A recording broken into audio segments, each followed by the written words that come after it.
but this one I do not have on Moodle, and I know that it's hard. It's number 11 on page...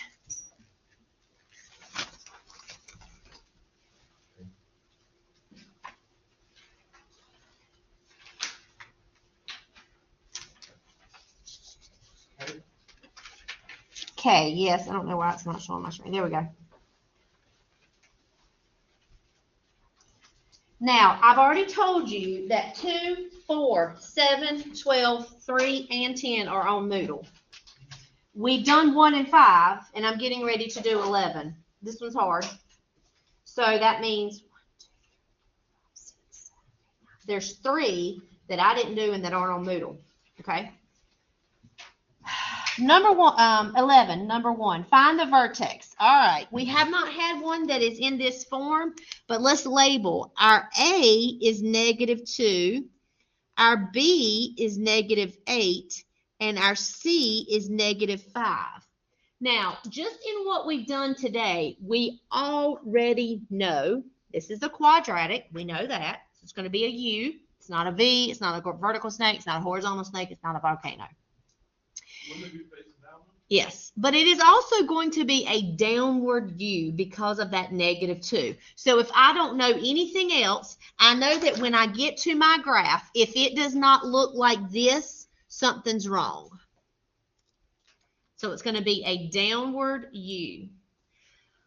All right, to find the vertex, again, this is the third time we've done this today, but we're going to do x equals the opposite of b over 2a. I'm going to have to do a little bit faster with this because I know that the x-intercepts are going to be a beast. So the opposite of -8 is +8 over 2. A is -2. So you've got +8 over -4, which gives me -2. That's the x value.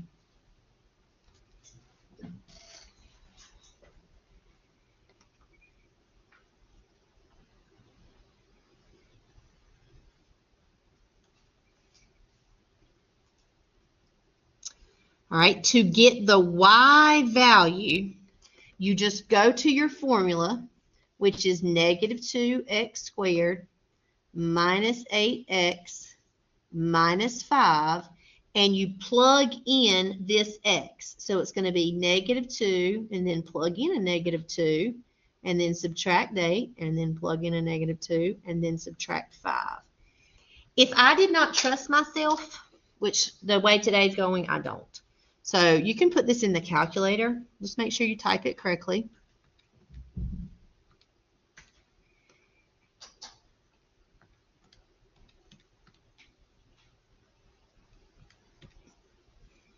I'm getting 3. I would do that by hand, but I want to show you that if your algebra skills are weak, don't miss a very complicated Math 171 problem because your pre-algebra struggles. Put it in the calculator and you can still get the question correct. So when I put all that in my calculator, I get 3. So my vertex, x comes first, which is -2, y comes second, which is 3. That's my vertex. This is like Beyonce's nose.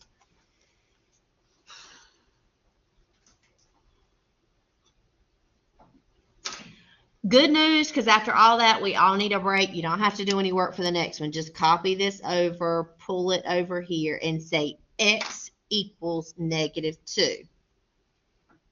Now, we've talked about this several times today, but that -2 is very important, and I'm going to write this down because Robert asked the question, and this is a good time to think about it.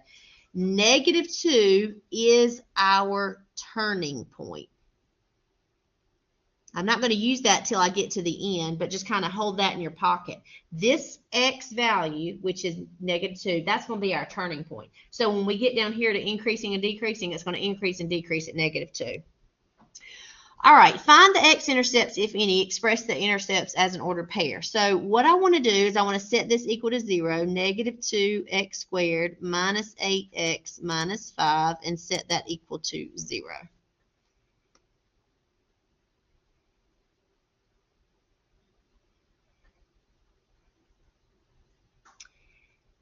Now,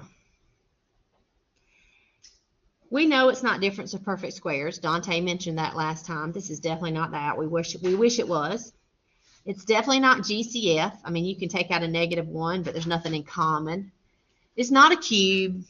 The only factoring technique that is a maybe is factoring a trinomial. But if you look at it, what's -2 times -5? +10, and then your middle term is -8. What would multiply together to give us a +10 and add together to give us a -8? Nothing. Nothing. Nothing. So unfortunately, this happens. You can't factor here.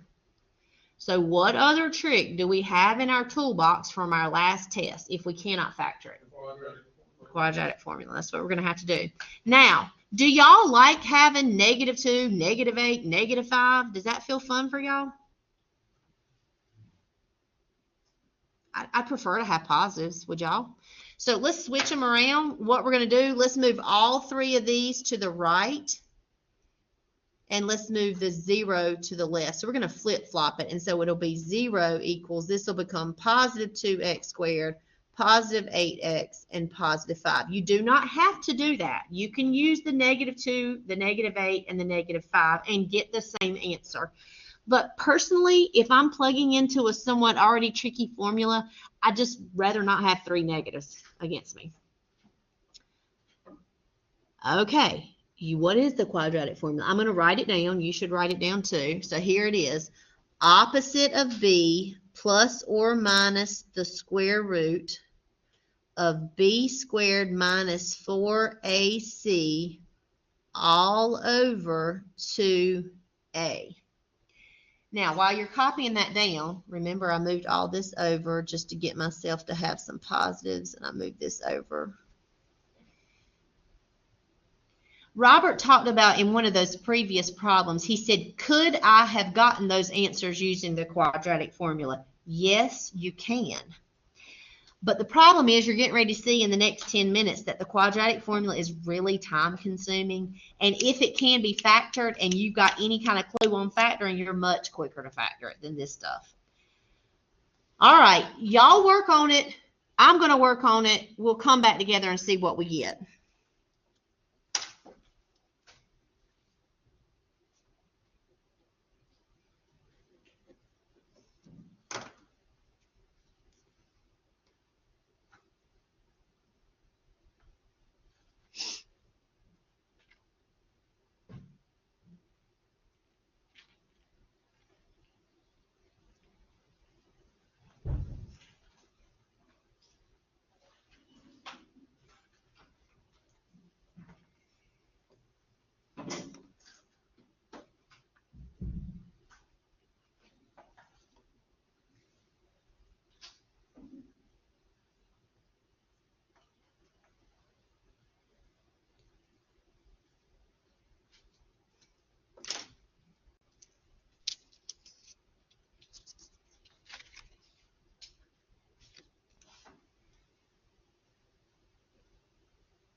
All right, so I did all this. This is why, again, I love this class, because there is not one moment that's wasted. There's nothing that we learned back in August that we're not going to still need today.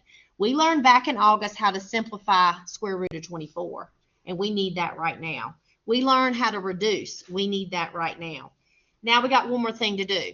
Is this, it's not a nice, neat number. It's not an integer, but can I combine -4 plus square root of 6 over 2 and then -4 minus square root of 6 over 2 with my calculator? Could I do that? Dante's saying yes. I agree with him. So this does have two roots. They're just irrational. They're going to be crazy decimals. So what we have to do here is, with our calculator, we have to say, all right, one of these roots is -4 plus square root of 6 over 2. The other root is -4 minus square root of 6 over 2. So let's get our two roots. They're going to be decimals. That's okay, though. A decimal is a number. We can graph it. -4 plus the square root of 6. Divide that by 2. And I'm getting 0.78 negative.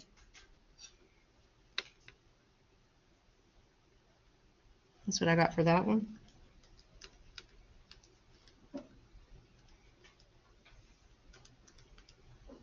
And -3.22.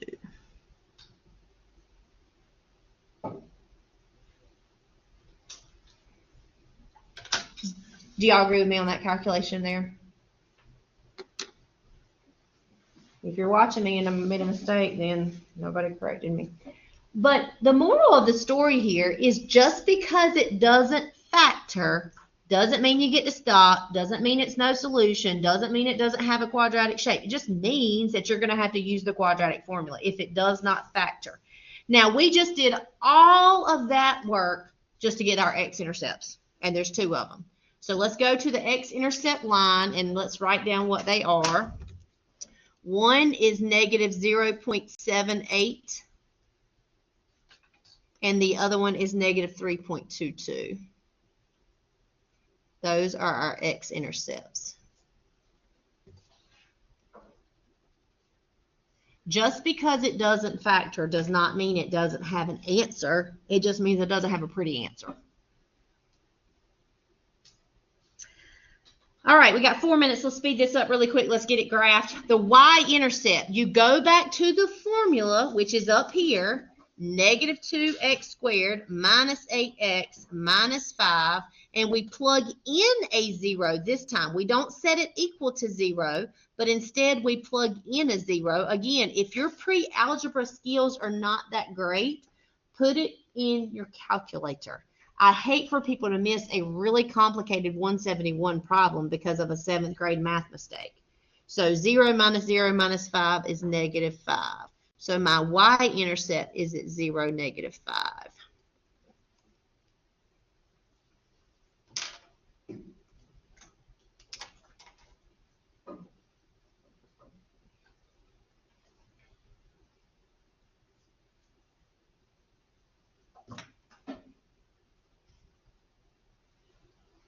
How do you graph that? Well, let's talk about it. What should this look like? What did we say at the beginning it's going to do? Go down. And it has to look like Beyonce, right? So if it does not open down, and if it does not look like Beyonce, some of this beautiful work that I've done, I don't care how hard I worked at it, I don't care how meticulous I thought I was, it's not right. Robert, we just plot them. So Robert, let's plot the vertex. Where is -2, 3?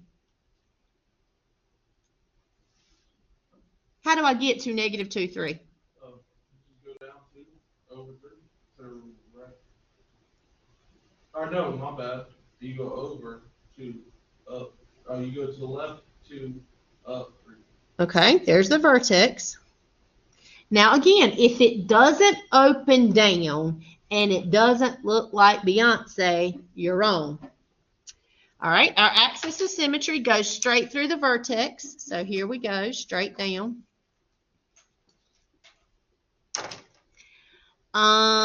What are our next points? Our first x-intercept is at -0.78. Now be careful, this is between 0 and -1. So go just a tiny bit between 0 and -1, and it's going to be about right there. And then this is -3.22, so a little bit past -3. 1, 2, 3, just a tiny bit past -3.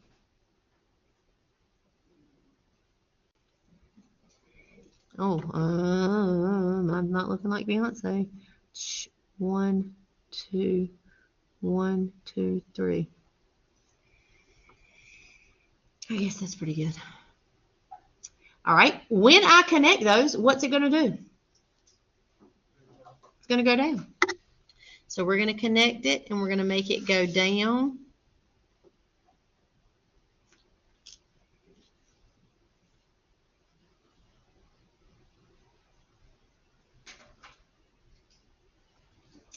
And I'll let y'all finish. I'm going to make myself a note. I'll let y'all finish the main range increasing and decreasing right there. All right, let me tell you what I suggest for you to have done by Tuesday. By Tuesday, you need to have A through K done. Now, I'm not going to collect it because we got to finish our packet before I take it up. What I am telling you, though, is if you wait until the night that I say the packet's due and you haven't done A, B, C, D, E, F, G, H, I, J, K, L, M, N, O, P, Q, you're going to be in trouble. You should pace yourself.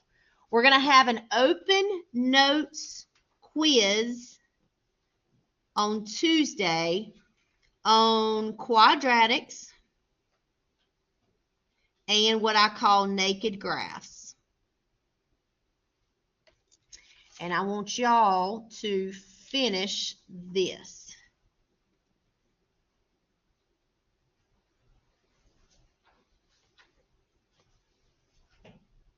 Really, you need to finish A through K. I'm not going to grade it. I'm not going to take it up on Tuesday. I'll collect it when we finish the packet. I think we've got one more lesson before we finish the packet.